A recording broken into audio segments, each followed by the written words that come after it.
I do love the hat. Will it be made available in other merchandise to promote your new single, Rise Up?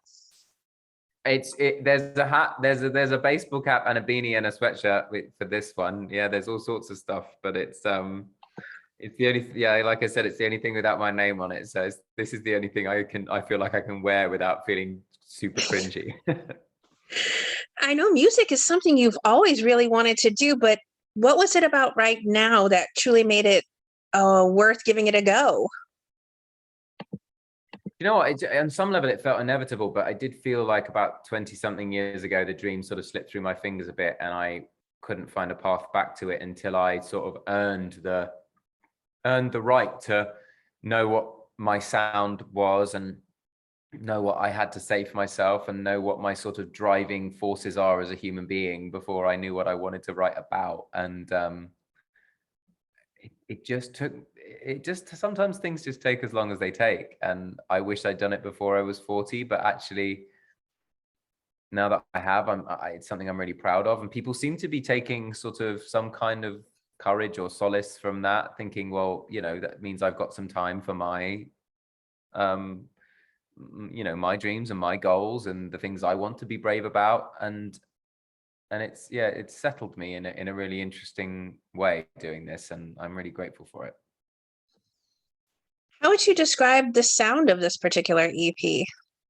Well, I've been championing this new genre, which I'm calling old soul pop, which because it's not quite pop and it's not quite jazz and it's not quite like Motown, although I wish I did sound like Ray Charles, but I don't. So I think once you put all my sort of influences and all the music I love and all the things that I borrowed from and all my sort of just like feelings and who I am in a big melting pot, that's kind of what you get. But that's kind of what I've been describing it as. Well, next time we'll get Quincy Jones or Berry Gordy to lend you a hand. Hell yes. What was the process for you for choosing the songs that you wanted to feature on the album? Well, honestly, I didn't have that many finished songs. It wasn't like I had 40 years of stuff. I had lots and lots of lyrics floating about and half-finished things and little melodies in my head, but nothing. I think it took the pandemic to get a bunch of songs together that felt cohesive and felt really finished. And then there was a couple. I wanted a group of songs that felt like they went together, and I think thematically these are all about certain sort of moments in my life, but they all look at things from more than one perspective. They all have an empathetic lens on them, and they're all really about hope. So I could have called it Songs About Hope, but I didn't because it sounded a bit lame. Too on the nose. Then I wouldn't have been able to reference Donny Hathaway in the way that I have. So there's that. And then there was a couple that are on there that almost weren't, because they weren't quite working because they were far too slow, or they just didn't have the right orchestrations and I just didn't love them. And then eventually we just kept pushing with my brilliant producers, John and Jesse. We just kept pushing until everything felt right. And now, and then it became this, those 5 songs became Songs for You at some point. What is your songwriting process like? Do you need to have lyrics first, and then you find a melody that fits them? Or is there a melody that finds you and then you're like, okay, I'll craft around it? No, it's exactly the first thing you said. I keep little notebooks of phrases, and my dad at Christmas time writes a poem about the year and reads it to my family about, just celebrating triumphs and, commiserating things that have been difficult. And it always I always find it very emotional, but also like sweet and kind of usually makes me smile and a bit teary at the same time. And I sort of took that on from him and started putting little rhyming couplets or little poems in people's birthday cards, or when they're feeling a bit down or whatever. The people that in my life that wouldn't hate that anyway. Just in terms of the thoughtfulness of it. And then some of those ended up being songs, but it's always lyrics first sometimes honestly, like if I was struggling, if I had a finished song but it didn't have a bridge, I would go to my notebook and find something from something else and it would just like fit in, and then I sit at the piano for hours, just moving I don't know how to play the piano really. So I just move my fingers around until it sounds like the feeling that I had when I wrote it. And then when it sounds right, then I'll sort of voice note it, and then the producers will help me in, with the instrumentation and the tempos and stuff.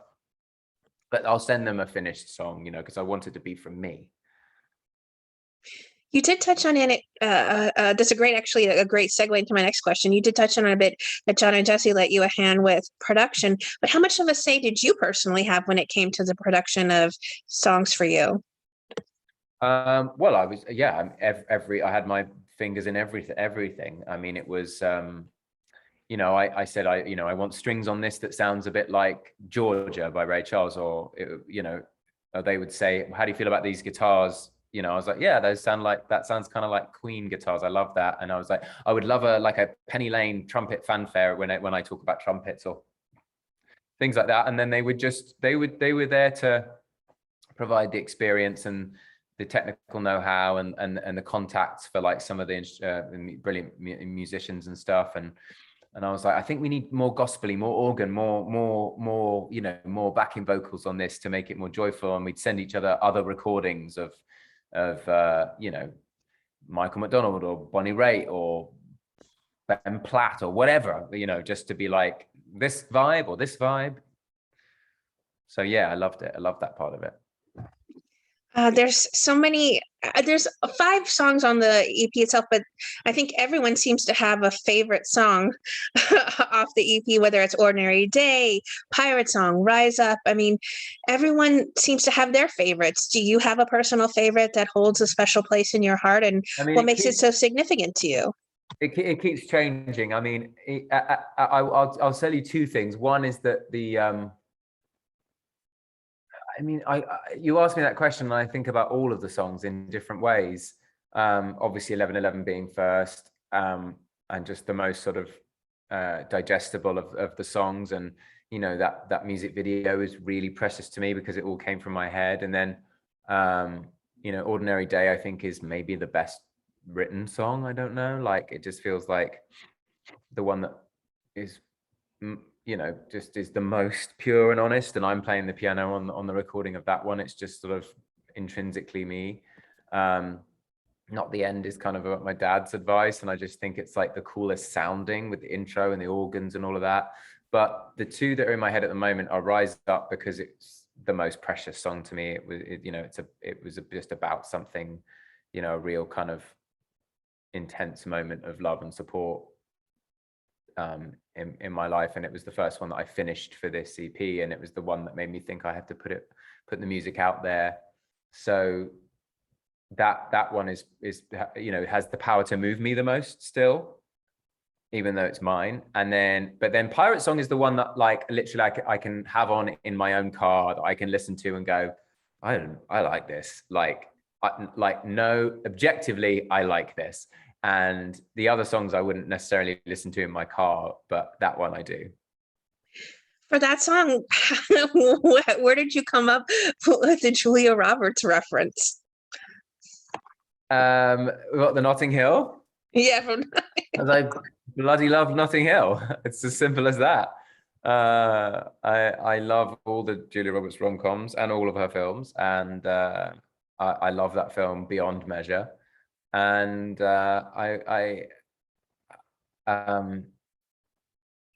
it just sort of I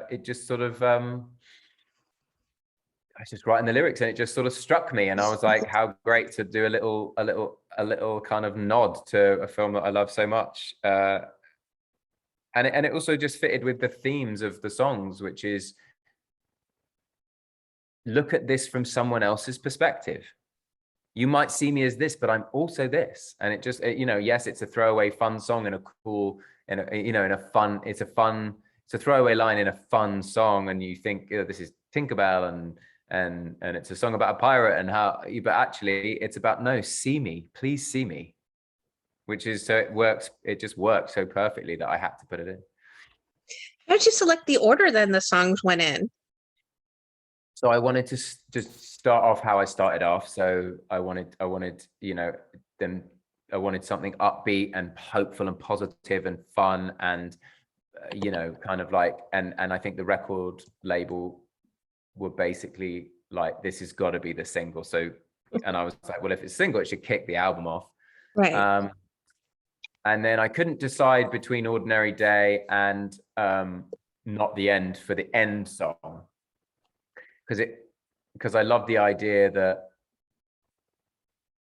and if it's not okay, and then you have to put in it's not the end as the end, but that song has a little bit more funk to it. So I was like, I want to end on something a bit more pensive and you know, a bit more profound maybe, or something. So I decided Ordinary Day would go last, and then Not the End before that. And then it was like, do I want to start with 2 like head nods, or do I want to kind of go with a head noddy song and then something richer and more ballady, and then have like 2 kind of non-ballads in a row. So it was just like a feel thing. I listened to it through in a few different orders, and that was the one that felt best to me. Rise Up is directed by Georgia King, and it features the Punisher's Floriana Lima, your co-star. Do you have any say in how that particular video was fleshed out as far as the treatment for it, and what you thought would be best for us casting the lead in it? Yeah, I mean, I asked Floriana because we have so much experience of doing all sorts of intimate scenes together, you know, in terms of, you know, difficult, you know, tough, you know, kind of abusive scenes, and then much more tender, loving scenes. So I knew it would be easy with her, and we have that sort of shorthand of that language, and I knew that she would be kind of game for it, and she was just wonderful. And it was Georgia actually pitched me the idea of building the sun wall out of the old televisions, because I was describing the sort of the effort of being there to support someone and how that costs you sometimes. So, and that's what she came up with, and it was brilliant. And then we fleshed it out together and changed things, and, you know, added movement and stuff that meant something to me, that was like personal to me, because I think things that feel personal usually are the things that resonate with other people. So we just made sure that each of the moments felt like a moment in relationships I'd had, or a metaphor for those moments. Since you do like casting your co-stars with you in the work that you do, is there any chance we'll be seeing, and maybe the videos for some of your other songs, any of your Shadow and Bone co-stars? Yeah, I definitely thought about asking Jessie to see, you know, if she might be around for some of these things, but the Flo and Evan just made perfect sense for these videos, and I could only do, you know, I was only going to do 2 for the 5 songs, but you never know in the future, I suppose. How did you feel when the EP was ready, knowing this was your dream and it was finally becoming a reality after so long?